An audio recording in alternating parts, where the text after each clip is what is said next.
அனைத்து தமிழீழங்களுக்கும் அன்பான வணக்கம். இந்த வீடியோவில் 2025ஆம் ஆண்டின் குரு வக்ர நிவர்த்தி பலன்களை பற்றி பார்க்க உள்ளோம். சனி, குரு, ராகு, கேது, சுக்கிரன் உள்ளிட்ட முக்கிய கிரகங்களின் பயிற்சி உள்ளது.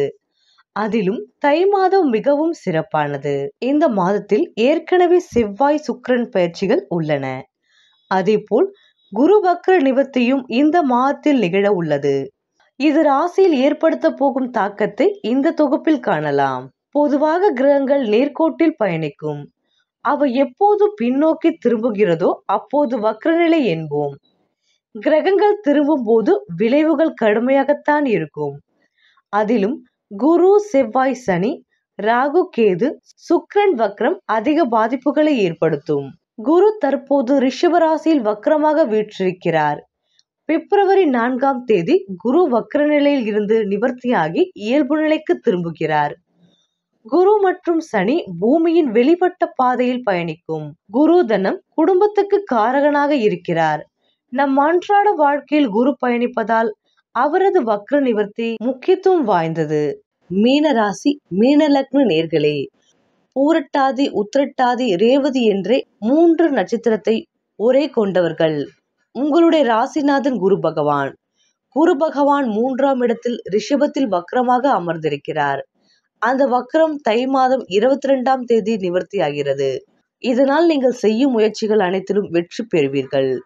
குரு உங்களுக்கு அருளை கொடுக்கும் காலமாக இருக்கும். உங்களுக்கு தொழில் காரகரான குரு இருப்பதால் உங்களுக்கு அனைத்து விதமான நல்ல வாய்ப்புகளும் ஏற்படும்.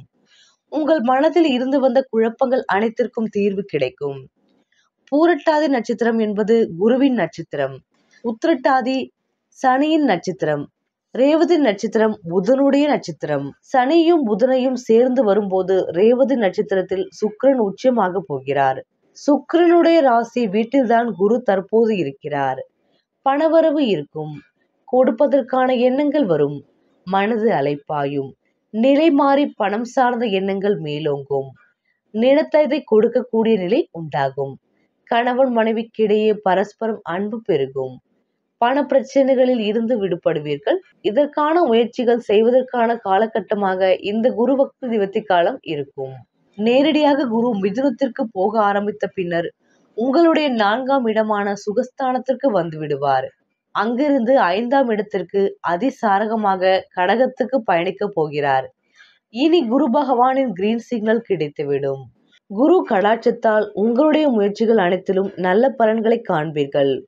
ஒழுக்கத்தை கடைபிடித்தால் குரு பகவானின் அருள் பூரணமாக கிடைக்கும். பொருளாதார அடிப்படையில் நிதி ஒழுக்கத்தை கடைபிடித்தல் நல்லது. தேவையில்லா விஷயங்களுக்கு செலவு செய்வதை தவிர்க்க வேண்டும். செலவை கட்டுப்படுத்தினாலே உங்களுக்கு வரவு தானாக இருக்கும். இந்த வாய்ப்பை குரு வக்ர நிவர்த்தி உங்களுக்கு தந்தருளும். கடின உழைப்பால் அனைத்து காரியங்களிலும் உயர்வை பெறுவீர்கள். கஷ்டப்படுவதில் தப்பில்லை என்பதை மனதில் ஆழமாக பதிய வைப்பது நல்லது. உங்கள் கடின முயற்சிகள் புதிய பரிமாணங்களை உங்களுக்கு தரும். பரிகாரங்கள்: ஆதரவற்றவர்களுக்கு உணவு, உடை, பொருளாதார வசதிகளை ஏற்படுத்தி கொடுப்பது நல்லது. இது 10ஐ 100ஆக மாற்றி உங்களுக்கு பலனை கொடுக்கும். இந்த பரிகாரம் குருவின் அருளை உங்களுக்கு அதிகரிக்கும் என்பதில் எவ்விதமான ஐயமும் இல்லை.